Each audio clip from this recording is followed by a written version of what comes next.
you burners, stoners, and potheads. This is Weedman 420 with the Weedman 420 Chronicles. How are all you gardeners doing out there? Big Earl, my brother.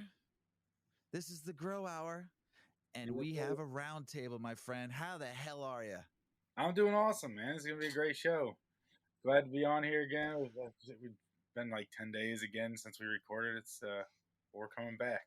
I miss your face. Yeah. We have a special round table. We have Terp Fiend back. What's up, my brother? What's up, guys? And we have Wolfman Jack in the house. How you doing, Wolfman? Good, man. How you guys doing? We're good, man. I'm glad to have you on. And before we get started, let's fucking smoke some hash or some herb or whatever you're smoking today. I am smoking Wolfman specialty. I don't know what it is, what you're calling it, Wolfman, but all I know is the last week, this has been getting me baked very nicely. What about Earl? What are you smoking on, brother? This one was the Florida Peaches, one of the autos from the last stuff.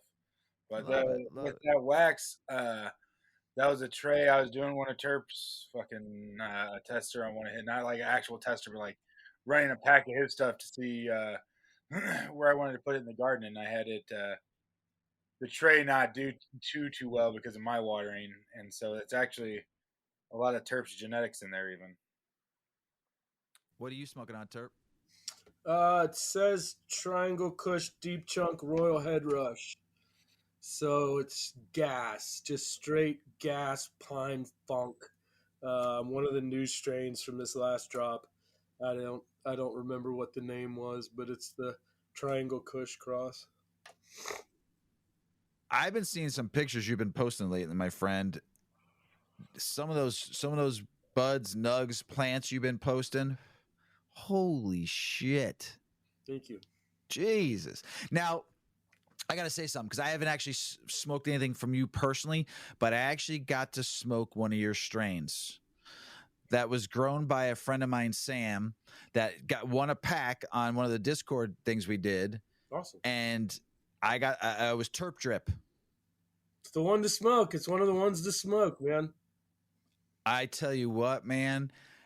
I don't know if he grew it the way you would grow it. I don't know if it was exactly the way, but I think you would have been impressed that he took your seed, your genetics, and made a really good plant. That's awesome, man. I want to know that anybody, doesn't matter what your grow status is, if you're the first grow, 200th grow, I want anybody to be able to pick my genes up, grow the seeds out, and grow dank that'll impress their friends. And to hear anybody that can do that and show something that's dank and their friends are impressed, that's all that matters to me, man. That's awesome. I mean, dude, it was absolutely. We smoked it during the show because he gave me three. He gave me one from Big Earl, Bacterian that he grew. Nice. He grew the Terp Drip, and he grew the Mike Straight Terp Cherries Cherries 2.1. Gotcha. And he did a really good job at all three strains. But like I said, I was very happy because I have a pack of your seeds that Earl gave me. I just haven't had a chance to grow it yet. And I was, dude, your genetics are fucking fire. And so now I know at least what to expect when I get to grow your strains, since I don't live close enough to come over your house and smoke big fat bowls with you. Man, I'm gonna get more travel under my belt in the next year or two. Like it was something that was a priority for a long time, and then it wasn't. And it's just the last year, it's been focusing more on work. And it's like, if it were up to me, I'd be in a different city every day of the week, smoking weed with different people. But unfortunately, that's not the way my life is structured at the moment.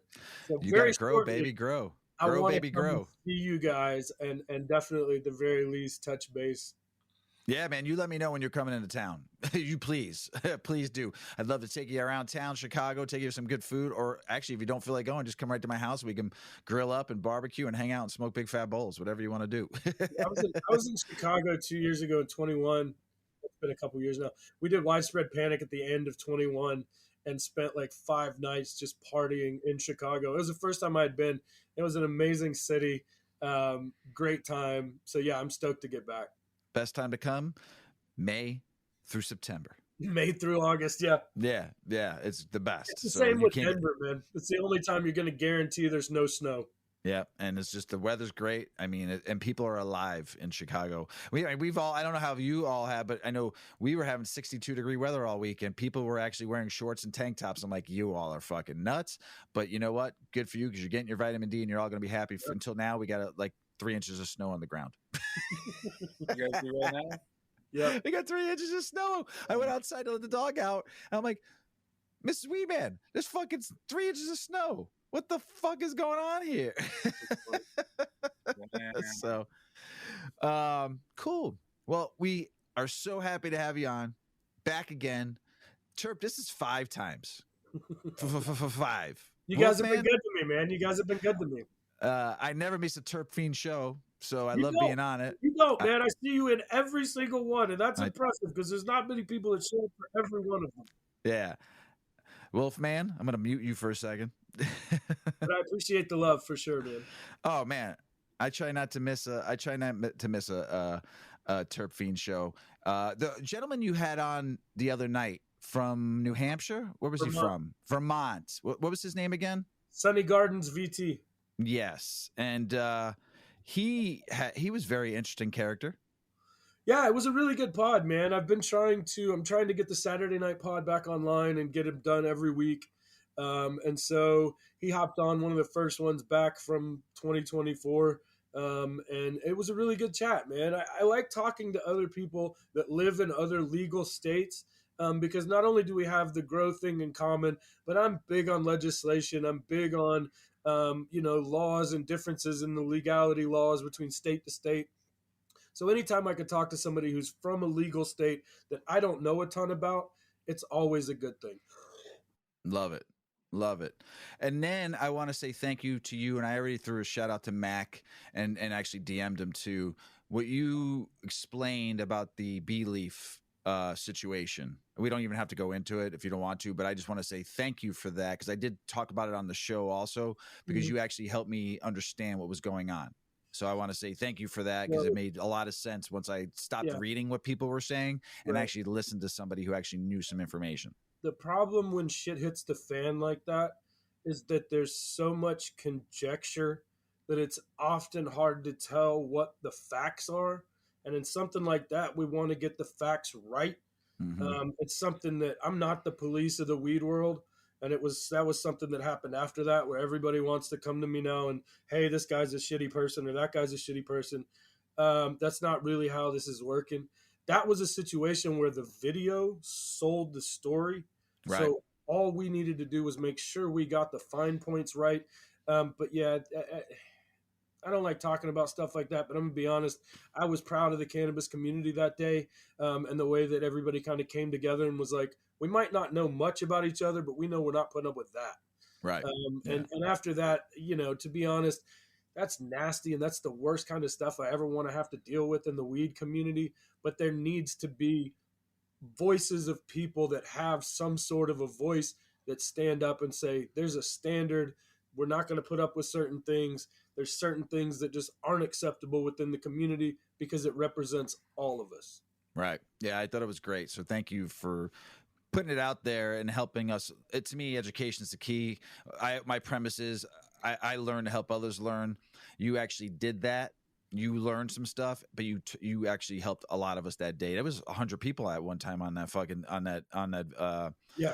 chat. So it was pretty powerful. So I appreciate that. And it taught me a lot to be able to speak about it a little bit more if I did some research also on the show. But I gave you a Mac props because that's not an easy topic to talk about. So, The other thing that's kind of tricky is that now that the bar for entering the cannabis space is so low, anybody can get in, anybody can be a breeder, anybody can be a grower, anybody can be a part of the weed community. And that's definitely brought a little bit of, there's people here that aren't, in any group of people, you're going to have people who are just kind of cruddy people. And there's a certain amount of, like I said, if we don't deal with that internally, that looks bad on the whole community. And we just we can't have that. Right. And there's a lot of other shady shit going on across the country, but and when we catch it. I mean, we had just had something here in Illinois that just happened to all of a sudden an infusion license just all of a sudden abruptly just shut down, and nobody knows why. So it's like, but everybody's up in arms, but nobody knows why they shut down. But the employees got let go without being told why, which is the shitty part. But no one. It was a social equity license. Yes, social equity license. All of a sudden had to shut the doors. I didn't even think. Everyone's like, "Have you heard of them?" I'm like, "No, I didn't even know who they were," and I know why now because they didn't even get a chance to really even launch in the market. Oh, I see. So it's like everybody's up in arms that people lost their job, but I'm like, everybody lost something, and nobody knows why. But we'll find out. But I'm not gonna really I need to dig in to find out what happened before I talk about it on a big time level. So, I mean, but I feel bad for people that lost their jobs and lost their business. You just put all that money into it and you didn't even get a chance to start. And that's what we're going to see across the country. A lot of the younger states that have no money, like Illinois here, all these social equity licenses are opening up and they have nothing to help them out with. They got what they got. And if they can make it out, they'll make it out. If they're not going to be around. You guys have a really weird setup. Oh, it's terrible. You guys, as far as when we're listing the better ones and the way things are laid out to the worst ones, I got to say you guys are getting down there on it's all pretty much big money. It's almost impossible for a ma and pa organization to pop open. Everything's regulated by a few companies that pump the most money into politics. And that's pretty, indicative of the industry as a whole. Like I said, now anybody can own a cannabis license that has the money. And so in some of these states, you see people who are not great people, but they just got the money to be able to get in, grease the right wheels, and now they've got a license. Now they're producing legal cannabis. Well, amongst the community, traditionally, if you were a producer, you were of the highest order. And that standard isn't always the case now. Now you've got people that just run grows. They're not weed people. They're not invested in the community. They're not even invested in the industry.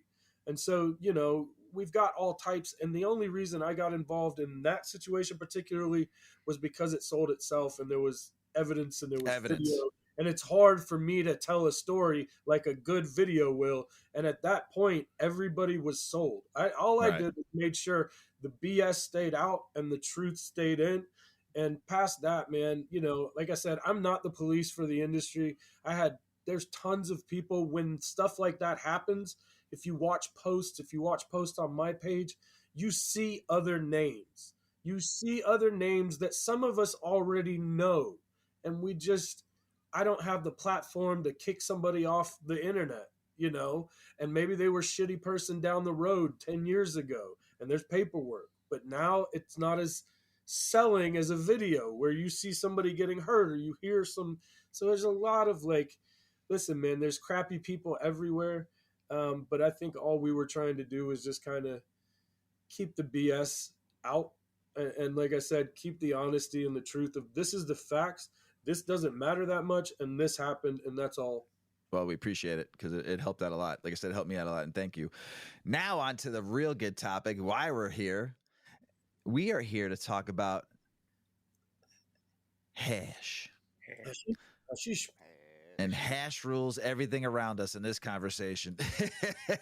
Hash is going to rule everything around us. So we talked about what we're smoking on right now, but so I'm going to go. I mean, you're both well-rounded in the hash realm. Terp, you've been doing it for a while. You did it in cultivation for a while, right? And actually, Mrs. Terp too. It was a hash maker also, right?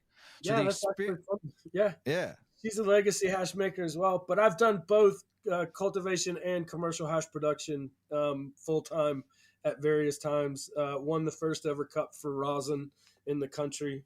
And then, to be honest, the last 5 or so years, I've done a lot less production and worked more on seeds. But Mrs. Terpfiend is a legacy hash producer and has been making hash herself for a long time. I love it. So you're two badasses. And Wolfman, I've gotten to know you now from Big Earl and what I've seen you've been doing, what I've seen you've been growing for hash, and your hash that I'm actually smoking. Thank you very much. Your temple ball that you made us, your full melt that you made me, and your old school Moroccan looking chunker that you made me was all well done. beautiful terpy taste. So I mean, we have two badasses here. And that I see, and I get the pleasure to talk to. So Terp, what's been going on? What do you got going through right now? Since the last 4 other times we have you on the show, what's you rocking right now? And then we'll go to Wolfman next. Well, if we're just talking hash, I mean, while we're on the subject, I have stumbled headfirst into dry sift. I had traditionally commercially made rosin and water hash before. I made BHO back in the turkey baster days.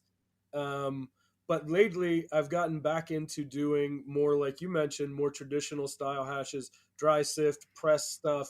Um, Man, I'm a little old school in that I remember when all of the hash that came into this country or was consumed in the United States came in from outside. So, if you're a little bit older like me, you remember there was a time where no hash was produced in the United States, but if you got hash, it came from somewhere overseas through some other method. And so those were Black the old brick. school, really rich, dark hashes, the stuff that just today there's not as much of an interest in. I think there's becoming a resurgence in interest in that, but a lot of the market is BHO, is rosin. I'm the kind of guy that if it's good hash, I will mess with it. It doesn't matter how it was produced, as long as it's produced to the highest standard. And so, lately my focus has been on hash plants, specifically for being able to sift and wash at the end of the day. Nice. Wolfman, what have you been up to? I see what you're up to, but the world needs to know what you've been up to. I've been growing, and I've been helping a couple of buddies at work actually get started with their first indoor grows, and that's been very exciting. Everybody wants to get started, but they're scared and don't know where to start, so to have a guide, it makes it a lot easier. I've been making a lot of hash, of course. I just harvested, so I've been making my own personal flower rosin from my own plants. Nothing better than single source. Smoking it way too fast, though. I need more plants. That's about it, man. Just working too much. Look at that. Look at that gooey goopity gop. goodness. Ooh. I love it. Oh, Here, God. I could do that too. Hold on. It makes the hairs on the back of my neck stand up. That's that greasy smell. Oh, look at that. That's so pretty. Is that so rosin? pretty. That's flower Is that rosin. rosin? Flower rosin. Nice. Thank you. And so I see what you both have been up to. And now what I get to do for a little bit, this is my favorite part of the show. I get to let Big Earl take over for a little bit, and I get to sit back and get stoned. Go ahead, Big Earl, my brother. we were geeks for this show because we talked about hash a lot, but we never talked about it from like the beginning, I don't think, to the end, where it's like I'm gonna start growing now because I want to make my own hash. Like you said, single source is the fucking where it's at. Growing it yourself, pressing yourself, shit. So let's start at the beginning. What about a strain? What's a strain that you would suggest? Wolfman, we'll start with you. That what's one of your favorite strains to press? Honestly, I mean that's a per person question because everybody has their own personal tastes. Me personally, I like myrcene and a little bit of linalool, maybe a little bit of terpenoline. As far as my terpenes, all that nice stinky shit that you're worried about having in the car with you. That's the great stuff. The wife is into that fruity stuff, so if I could find something that's fruity and funky, man, we get the best of both worlds. Why are our wives into the fruity stuff? I don't know, man, but my wife, all she wants is fruity stuff now. I get it. I like the stanky, gassy stuff. I like the skunkity gunkity, and all she wants is fruit now. I'm like, come on, man. She's like, give me some more of that fruity stuff, Earl. I'm like, Hey, it smokes good, whatever. But what about one? what about one famous strain? Is there anything that like is at top of the list that like somebody out there could readily get some seeds of or anything like that? If I could find it, I would love skunk.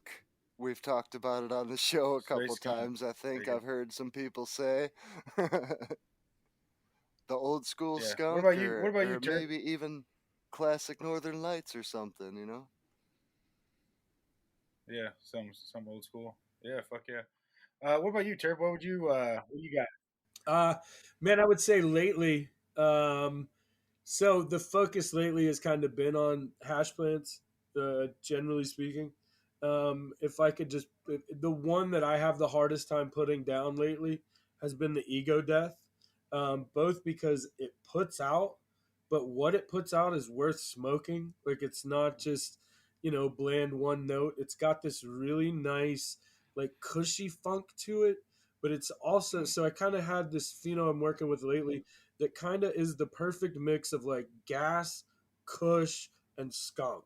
And it was funny because I was sitting smoking it not long ago and I go, there's something there I haven't put my finger on in a long time. And it was skunk. And it was really like, it kind of goes back to a discussion we had recently about all of those old profiles from the 90s are still here. They're just not in that simplified form that you remember from the 90s. So all of that skunk is here. It's just skunky notes and different stuff. Whereas plants that are just skunk have kind of gone by the wayside. But as far as lately, like hash plant focus, like he said, myrcene is probably top for me. Most of my strains, generally speaking, when you see terpene charts, number one on the top is almost always heavy myrcene. And that's a focus both in its medicinal properties just because it tastes really good and because I need something that's going to punch me in the face. um, we were talking about the ladies. The thing that mine loves that I don't is haze. I can't grow haze, jack type profiles, golden goat, any of that. She could smoke it all day long, any day of the week. And that's probably the one where we differ, is that you'd be hard to get me to run anything that's going to take longer than 10 weeks, Yeah. you know. Yeah, 10 weeks is pretty cut off and pretty. Yep. I don't know, shorter than 10 weeks too. Kind of, maybe 9 weeks. But whenever it gets shorter than that, I feel like I always miss out on flavors and shit. Like Yep. I never, get the Yeah. full roundness that I'm looking for. But we talked about this before too. What percent are you looking for there on a plant? Is there a percent where you're like, man, this plant makes beautiful hash, but I can't run it because it's getting too low? What do you mean by percent? Like a percent return on like a flower press, let's say, like a cured flower I press. see. That's the thing. So flower rosin is probably the trickiest thing you could possibly try to breed for, just because there's a lot that goes into flower rosin that's not just the hash, that's not just the resin. A lot of it is moisture content. A lot of it is oil content, obviously. Generally speaking, my focus tends to be on water hash and on sift these days, and it's just because usually if it sifts well, it indicates the heads break away really easily. You don't have a lot of extra stem and a lot of stalk in it. That's kind of our goal as hash makers, is purification. It's to extract what's there and then to present it in its most pure form. So if that's rosin, your goal is to have the freshest live rosin you can have, and for it to be an absolute representation of the true live plant. Right? That's our goal as hash makers at any point, is to represent the best that that flower had to offer. Now, when we get into what goes into great hash, man, it's such a tricky thing because it's not just big heads. It's not just do they break away easily. It's not just can they hold up to water. It's not just will it do well in BHO. It's all of that. So there's 10 so many things. different factors that when you're a hash maker, when you're a hash maker, there's so many different factors in that flower of whether it's going to come out great.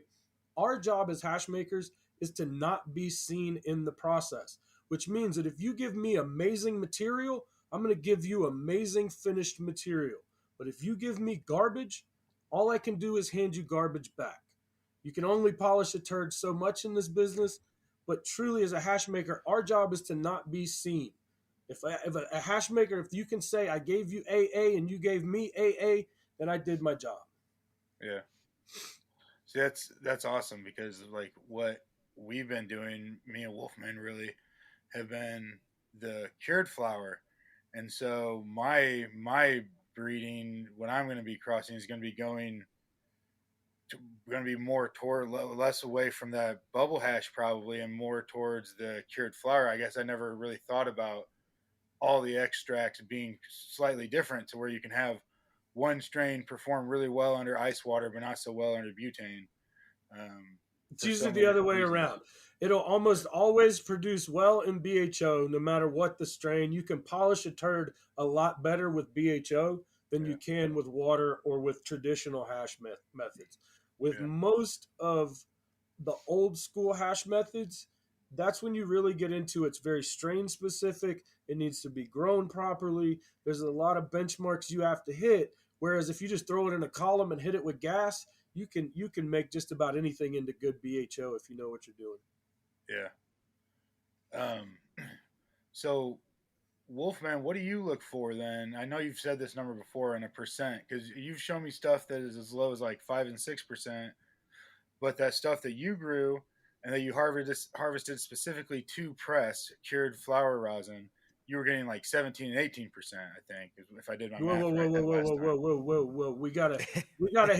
We gotta straighten some numbers out real quick, because there was some fast ones went there. So normally when we're talking about single digit percentages of yield in water hash, that's normally from fresh frozen material. So if it yields 6% or 5% as fresh frozen, that's usually between 25 and 30% yields as dry weight. So when you say 17%, that's usually not from a fresh frozen run. That would normally be from a dry run, because you do your numbers and your math a little differently. Yeah, with, for sure. With fresh frozen, you multiply it by 4 essentially, and that's how you get your finished dry weight yield. But if you're already running dry material, then your yields are a little easier to calculate because you don't have to do the math. It was actually a 21% yield for my flower press, which is really nice. But nice. I usually average around 20%, and that's all dry material, dry flower. I try not to deal with anything fresh frozen or live, because as a home processor, I just don't have the setup, the equipment, the cold lab space. It's hard to preserve temperatures. So in order to produce the best product I can consistently, I've dialed in a process of standard operating process that I know works no matter what strain I'm growing. I'm always usually averaging 19 to 21% for every flower I press. Per pheno, per strain, it doesn't even matter. So that's nice. Now, what's funny about that is if I told that's so 20%, we'll call that 5% yield fresh frozen. There's growers that if I told them the best I could do for them is 5%, they'd go elsewhere. Wow. I mean, and that's a really good yield. So that's the expectation of the market these days, is that so many of these kids are throwing down 6.5%, which is closer to 30% final weight. There's so many people that are pulling those kind of numbers off material, that there are a lot of people that's how far the bar has been set. That's how high the bar is right now. I always tell people, I'm not a grower. Yeah. No, 20% is good yields, but that's where the market is these days. That if I told, there's a lot of people that hit me up and see, it's a little different for me because I deal with seed. So if you're running from clone, it's pretty easy for me to say this plant can yield X. But if you're running from seed, for me to tell you these seeds are going to produce X or Y is just pulling numbers out of my ass. Yeah. So the reality is everybody wants an average. Everybody kind of wants to know what and the standard these days is closer to 6% wet, which is closer to 30% dry, 25-30% dry. Yeah, I've seen people talk about 6-7% wet. And then I remember back, I'm not a big hash anything, but back in the day, the big one was GMO could wash 5. And then it was, 6. And it's just like with the THC, what we've seen, and every other cannabinoid we've bred for, 20, 23, 25, 30, 40%. Fucking just crazy shit.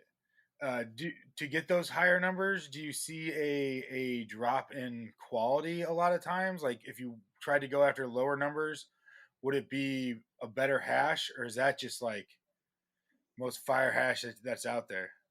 It's going to depend on the flowers that are grown, the quality of the flowers. The better the quality of the flower, the better the terpenes, the better the trichomes are going to be, the better the hash is going to be, the more yield you're going to be. Um, I always Yeah, consider myself an average grower. I'm just a tent grower, just like Terp, just like Weedman, just like anybody else. I throw plants in a tent with a light in it and a couple fans and throw some water on it and cross my fingers. So I don't consider yeah, myself a professional, never have, never will, probably. I do it for fun. So I don't really base yeah. everything what I do off of numbers. I base it off of the quality I'm getting and Quality. just basically the quality. Even if my yield is low, I'll still Yeah, press for sure. something out if I'm getting a 7% yield. If that quality is there, it's worth it to me Sure. because I'm not Yeah. working under those Well, numbers of a commercial grow, of a commercial extraction, of production line. It's all on my yeah, own time. I'm not pressed for time. I'm not yeah, on a paycheck, on a time clock or nothing. yeah, yeah, yeah. For no, and that's there's a big difference in all that. That's I just the only place that question came from was whenever I run bubble hash, you have the different qualities and the different tiers. And so like sometimes I know people would mix some of the different tiers together and it would be like a bigger yield type thing. And so I just don't know enough about it, you know. But Yeah. is there a preference in flower density? Like is a fluffier flower easier to like grow trikes on, or a more dense flower finding, or is it just purely how well the flower is grown? Or In my experience, dense flower is going to be hard to wash. You're going to have a lot of trichomes in the center that are going to not be able to break off when you're washing them. So it's going to be hard for very dense buds, but dense nugs to get in the center of there. And you'll want to go in and break those up, and you shouldn't be touching them, really. You're just ruining your product. yeah, Terp, what's your opinion on that one? No, absolutely. That's why people love cookies. Cookies is a small bud. It's not super dense. It's hella trichomes, the flower material. I mean, that's essentially the ratio you want.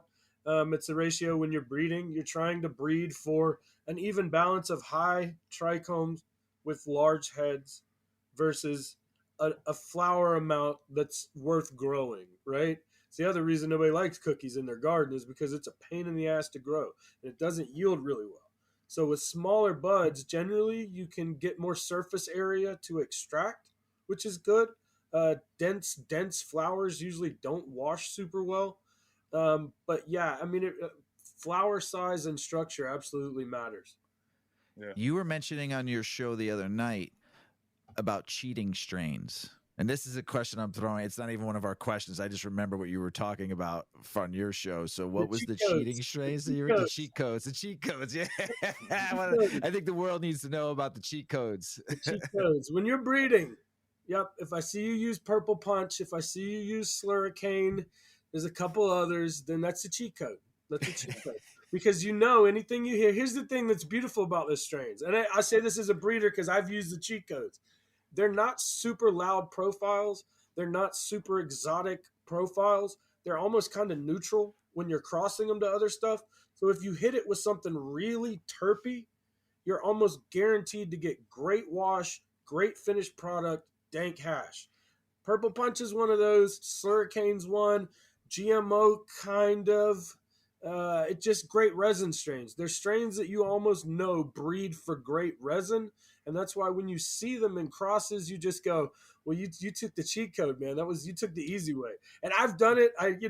It's one of those things that I don't think a lot of people talk about as far as breeders go.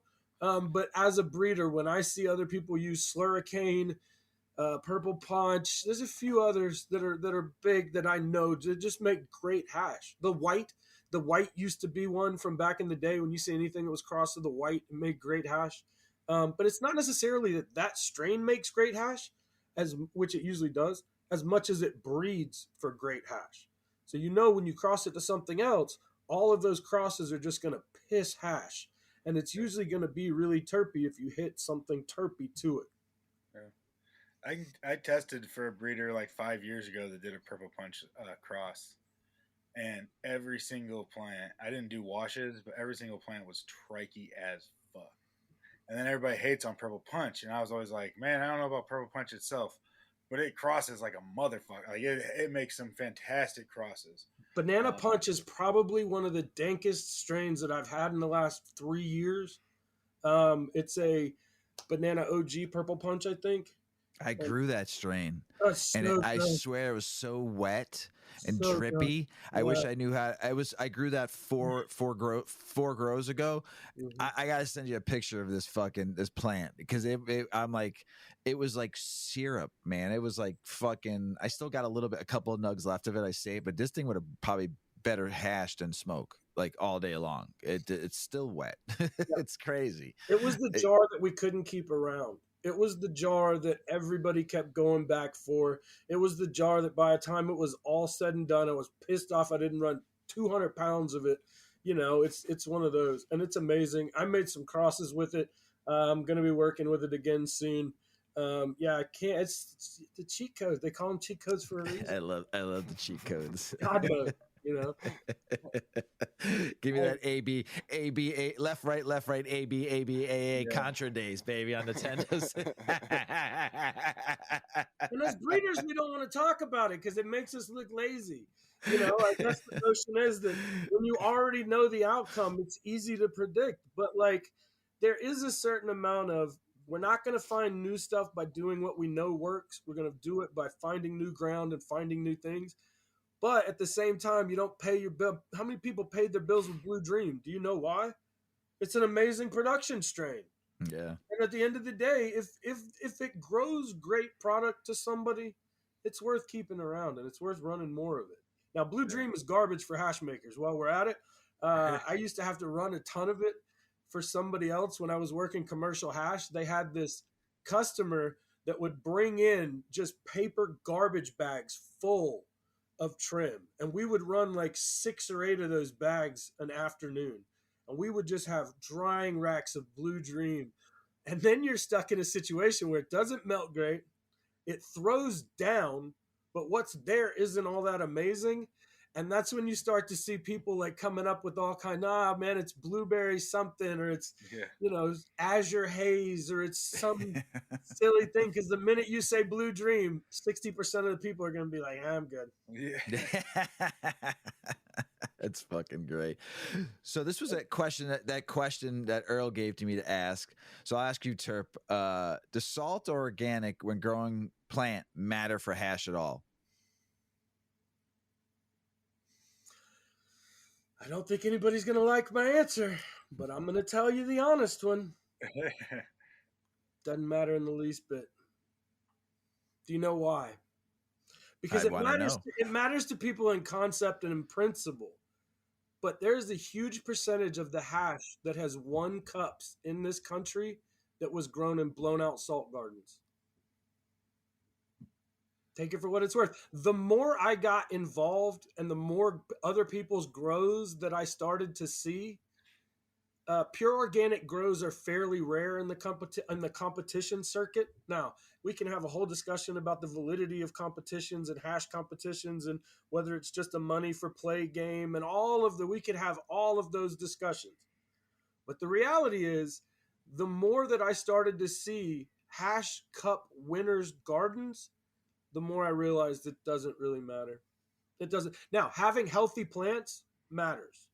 Having plants that are healthy from beginning to end matters.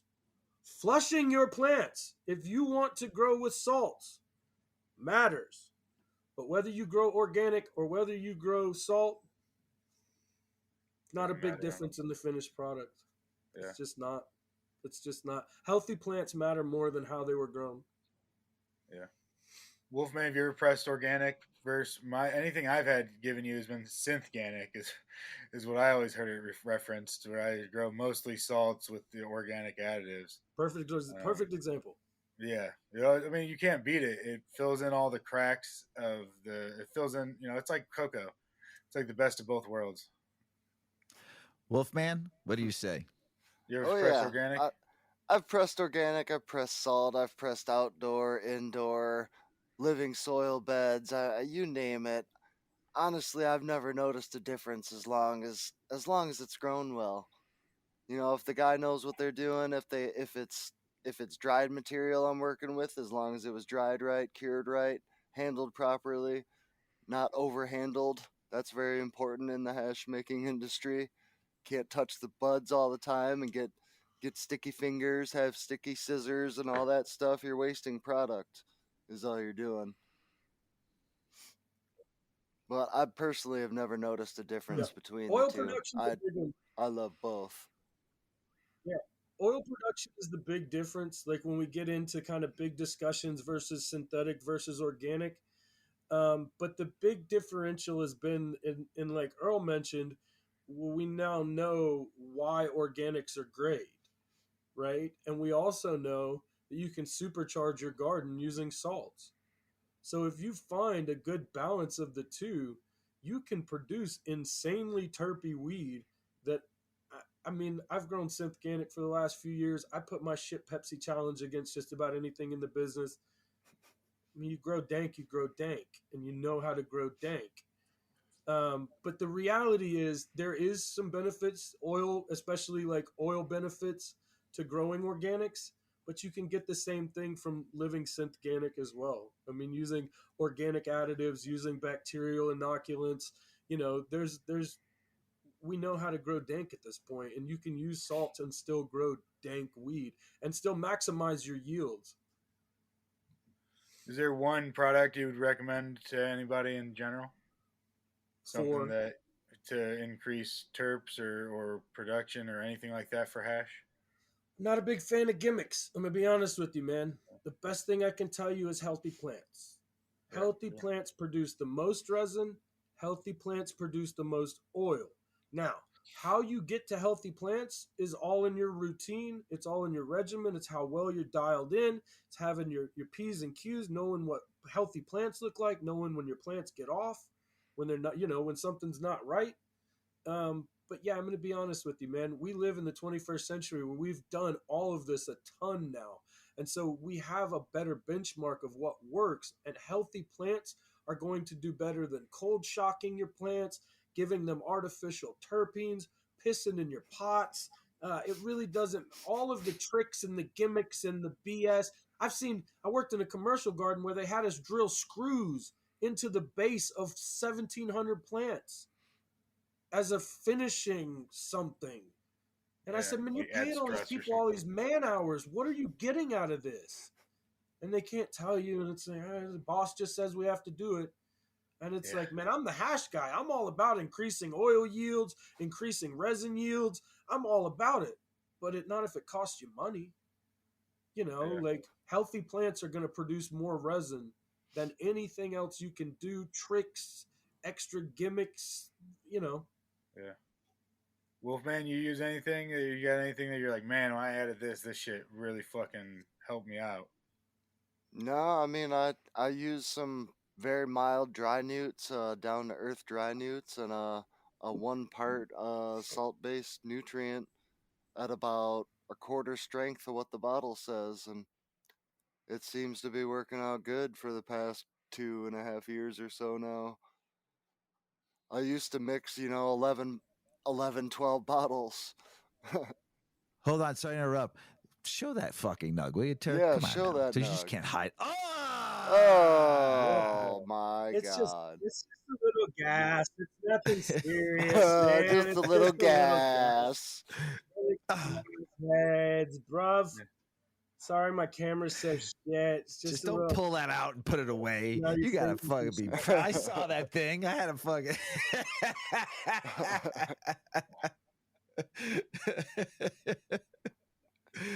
Oh, sorry, Wolfman. I saw Oh, a you're pretty dog. good. I had to make a fucking point. It was beautiful. I've been stalking him on Instagram, so I've been seeing a lot of his work lately. It's been Dude. nice. The work I has been appreciate the support. the work has been put in. That's what I need to say, Terp. Oh yeah.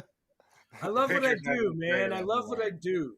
And at the end of the day, if I get up every day and I love what I do, people pick up on that. And that's the intent that I go into Definitely. everything, whether I'm making hash, whether I'm approaching my own grow, whether I'm consulting in people's grows, whether I'm helping some guy who's got a bug problem on the internet. But people hit me up all the time and they're like, man, I hate to bother you. And I say, dog, I don't think you understand. 24 hours a day, 7 days a week, I'm talking weed or hash with somebody every day, Yeah. all day. I'm on Instagram 24 hours a day. If you got a question, you got a problem, hit me up. I'll get you an answer.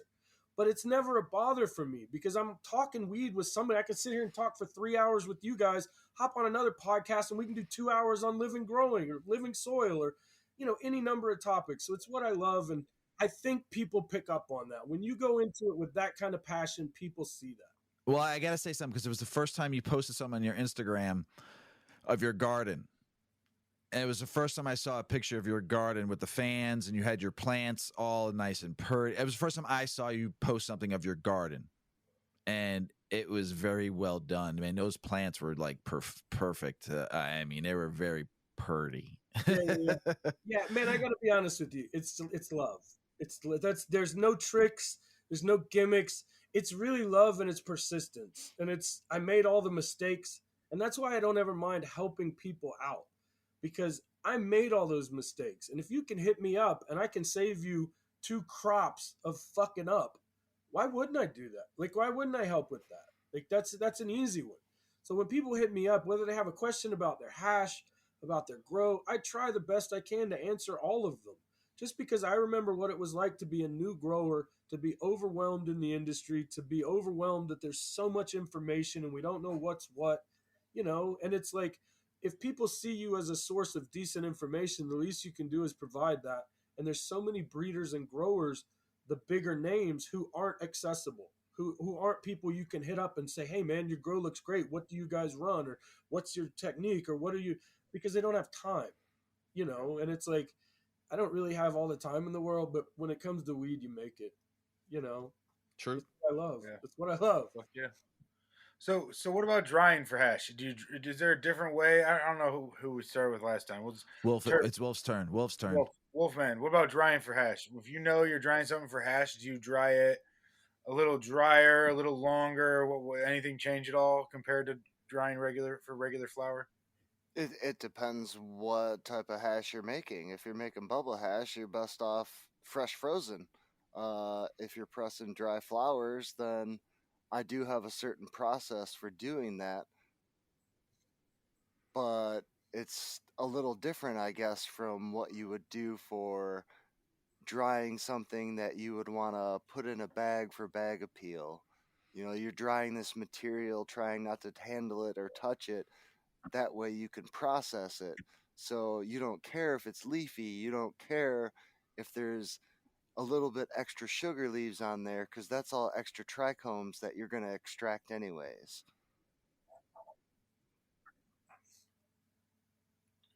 Yeah. Yeah, he nailed that. I mean, to be honest with you, the only nuance to that is probably dry sift.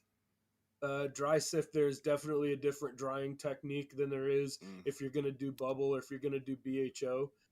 Like he said, pretty much for any of for BHO, in my honest opinion, for BHO or for water hash, your best quality is always going to come from fresh frozen material. But like he also mentioned, fresh frozen brings a whole different raft of situations. So if we're doing fresh frozen and BHO, that means dry ice. That means keeping everything super cold. That means, everything has to be done at a certain point and it has to be done quickly. If we're talking about fresh frozen for water hash, yeah, it's a huge thing. Yeah. We're talking about for water hash, it needs to be bucked a certain way. Depending on the density of your buds, it has to be bucked down a certain way. And that really matters because if you've got huge dense nugs and you just throw them in the wash, you're not going to get the same yields if you break those up. And you run the risk of getting green in your hash. because it's the more you break that up, the more surface area, the more chance there is for something green to get in there. If you're drying for sift, it's a whole different ballgame because that runs really on your natural environment. So if you live somewhere super humid, you've got to get that moisture out pretty quickly. Whereas if you live somewhere super dry, you want to keep a little bit more of that moisture intact, because in a super dry area like Colorado, for instance, your plants will dry in 2 days. Whereas if you live on the East Coast, anywhere where it's semi-moist, it could take 2 weeks. So controlling that level, just like you would with your flower, is really clutch.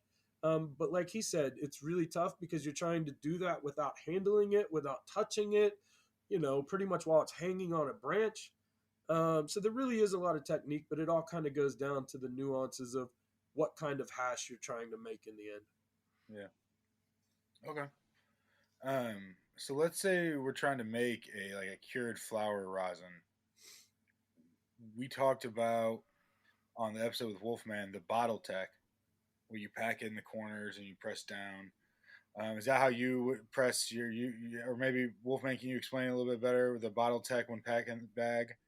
Oh, you're talking about for packing bags for like flower rosin or for rosin? Yeah. Yep.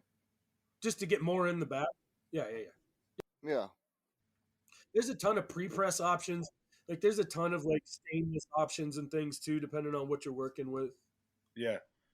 Is that how you like to press? Do you press flower very often, or are you pretty much all bubble these I don't days? press any flower rosin. It's probably been 10 years or more since I really passionately went at flower rosin, and it just became, because it's so finicky. It's a strain that might wash well, might not press flower rosin all that well, and I know that sounds funny. Normally, if it washes, that's kind of the pinnacle. Like if you can get great wash, it'll almost work any other way. But flower rosin's really tricky, man. It's touchy. Like I kind of got more into it. It is touchy, and it's time consuming. It's a little more time consuming in that you really have to do patty after patty after patty after patty to really get a reasonable amount. Whereas if you just wash that shit, you probably do a little bit better on it yield wise. Yields tend to be a little lower, even for really good strains. It's just finicky, man. And that's why I always say people that can do it and do it well, it's an art form. It really is. It really is an art form because it's hard. I mean, not even just the processing, but finding strains that will make great flower rosin is tough. That's some of Wolfman. He did. You whip it, and it all like fucking changes colors and stuff. It's so nice. So one of the things when we're touching on pre and post processing, just kind of in the field, the new thing lately is kind of vac teching your pre-press. So taking your press, getting it bagged up, if we're talking about usually bubble hash, and then they suck it down in a vac sealer to suck all the air out of it. And what this does is when you go to press it at that point, it comes off glassy without air bubbles in it. So it makes really pretty like water shots and stuff. But then so many people take that and they're going to post process it in some way. They're either going to whip it or they're going to stir it or they're going to do something. And at which point you're just putting air back in your hash. So it's a new kind of pre-processing technique that's become really popular, but that it's really kind of just for looks. Oh my gosh. Which one's that, Wolfman? That's the Stanky Hayes back cross right there. No. I can't even describe how stinky this pretty. is.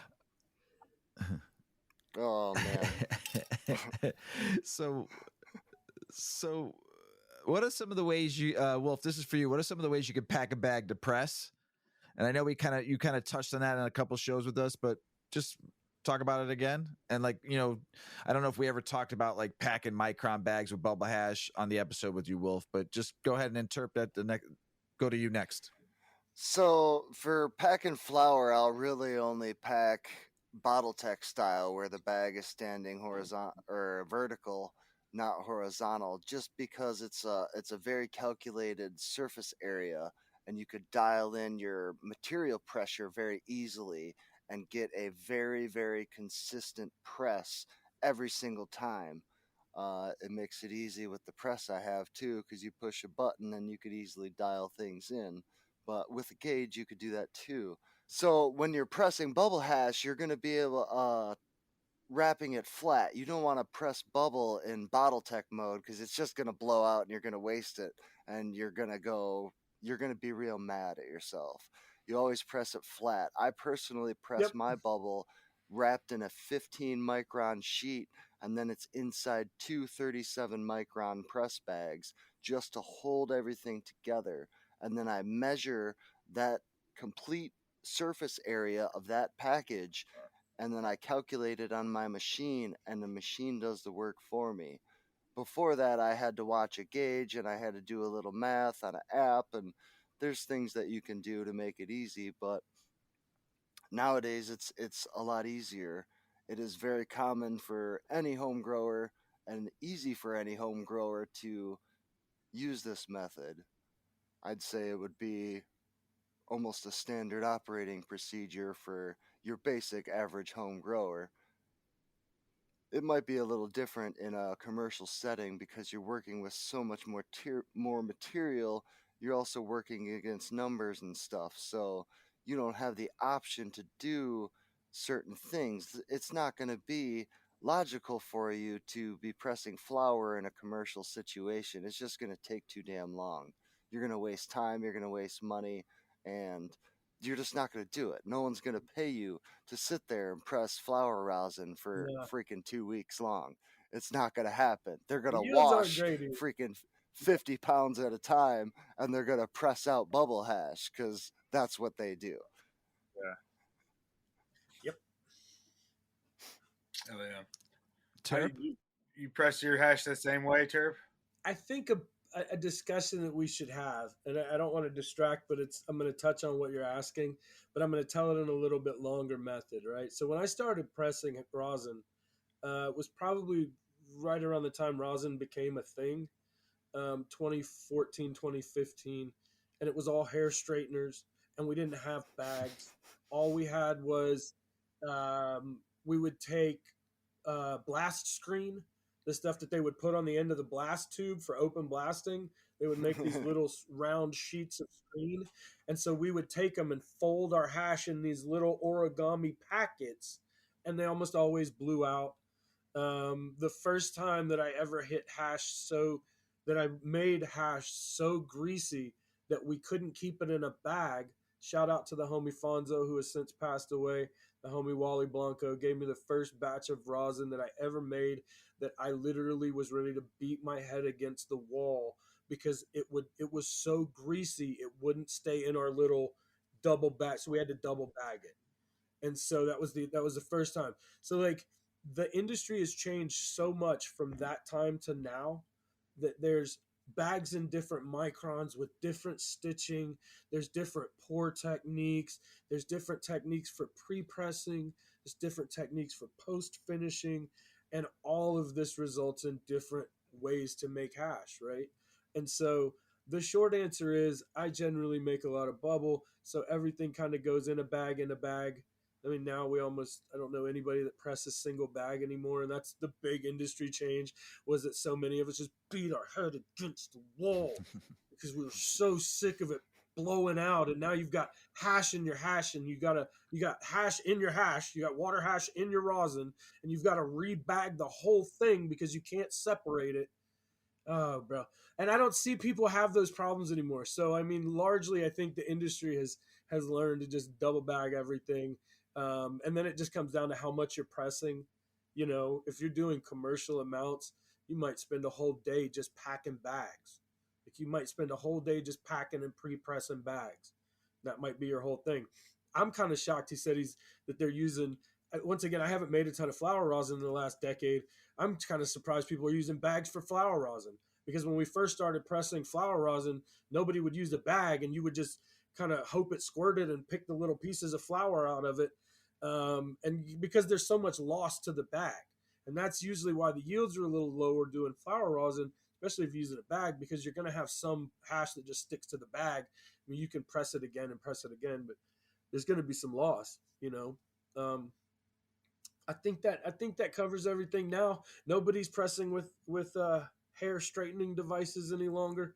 That's Yeah. the big thing that's changed in the industry. I haven't seen a C-clamp and a hair straightener in some years now. I won the first ever Still got rosin mine. cup with a hair straightener. I still have one somewhere. I still have one and a C-clamp somewhere, I'm sure, but I have a proper press too. But yeah, and that's just how much the industry's changed from 2014 to 2017, that 4-year span or so. The hash industry changed so drastically that it doesn't look anything now like it did then. When we first started, when the industry first started to catch on to hash, 2014, 2015, everybody wanted shatter. It was the only thing that anybody cared about. I remember that. If it was waxy or if it was buttery or if it was anything else, it was just completely rejected. If it didn't shatter, it didn't matter. And 2014, 2015 was when you started to have live extracts. Vac ovens started to become a thing. Closed loop extractors became a thing. Rosin wasn't a thing in 2013. By 2015, it was a whole segment of the market. I mean, the hash industry in the United States has exploded. Every soccer mom has a hash pin in their purse, and that's a great thing. The more people that smoke hash, the more people become connoisseurs. And the world will be a better place. Yep. So we pick out our purple punch cross, right? And we Cheat code. and we get a badass medium. We treat that shit right. We get our synthetic and organic food going. We get everything harvested right. We wash it, we press it. Now what? We'll go with the washed one first with terp, and then we'll talk about the cured rosin with you, Wolfman. But so now what? How do you like to cure your live rosins? So this is another one where, man, I'm gonna spit a little controversy here. I'm not a fan of post processing. I feel like the minute it comes off the press, the terp loss begins, and the process of mitigating that loss begins. Actually, to be fair, the minute it's cut down, that process begins. Yeah. That's kind of the goal for me, is to mitigate that loss as much as possible. So infusing more air into the product is not a great way to keep it stable. The glassier, the better. For long-term keeping is usually a little bit better. But to be honest with you, my goal is always to get it out to people as quickly as possible, because the longer it sits, the more that terp loss can't be mitigated, and the less terpy it's going to be at the end of the day. Yeah. What about you, Wolfman? What do you like to do with the flower rosin? Well, as soon as it's done pressed, I collect it and I put it instantly in a mason jar, either at room temp to cold cure, or I'll keep it in the fridge if it's going to be in there a long time, and I do not touch it. If I'm going to smoke some of it, I will bring the jar out of the fridge, let it warm up to room temperature so I don't add any moisture to it before I open it. Then I'll open the jar, take out what I need, put the jar back in the fridge instead of opening it every day or a bunch of times over and over again. That way it Or while stays it's sealed cold, you and don't those ever open it reactions are cold. happening. No, never open it cold. That condensation it'll get right in there and you'll be mad. You're ruining your product. Yep. I've done it. We've all done it. Yeah, that's probably the most important thing we've said in the whole thing yet. That's probably the single most important detail that's been said yet. If you've got hash and it's in a fridge or a freezer, do not open it cold. It needs to sit at room temp until it's warm to room temp, and then you open it. Yep. And as soon as you're done smoking it, put it right back in the fridge. Yep. Tip of the year right there. Yep. That was tip of the year by Mr. Wolfman Jack and our good friend Terp Fiend. Let me ask you a question here now. All the work is done. The fucking pain and agony of defeat, as you used to say on the wild world of hash or sports, if you're from the 80s kid like I am.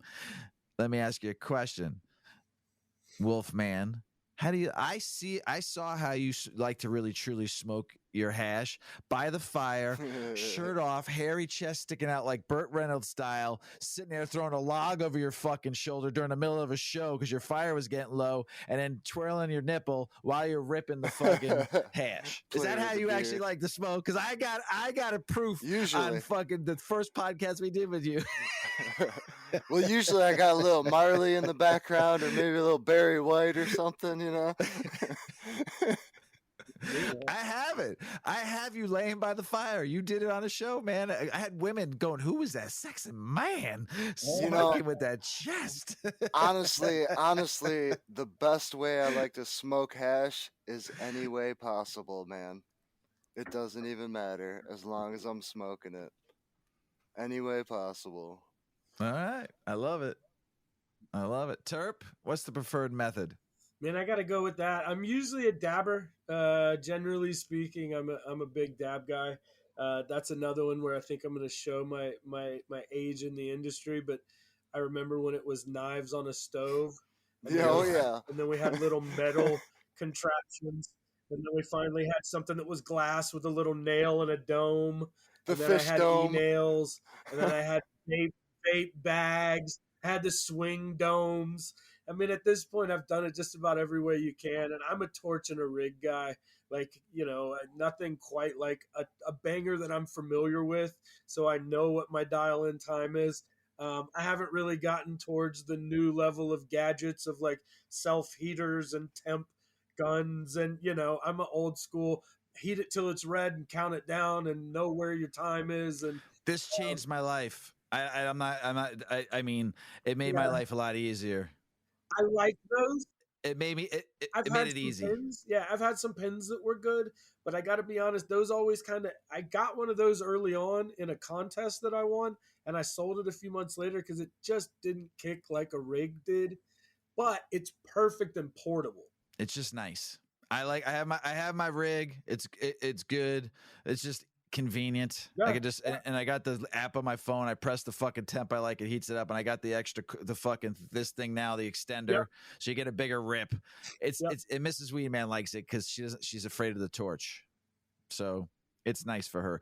But so Terp, since you talked about bangers and you were just talking about temp, what is like your temp time in a nice banger like that you like to do for all the newbies out there? Minute 5, but that's the messed up part is I could tell you by the back of my hand, but I can't tell you what temp that is, and that's probably where I differ from a lot of the hash nerds these days.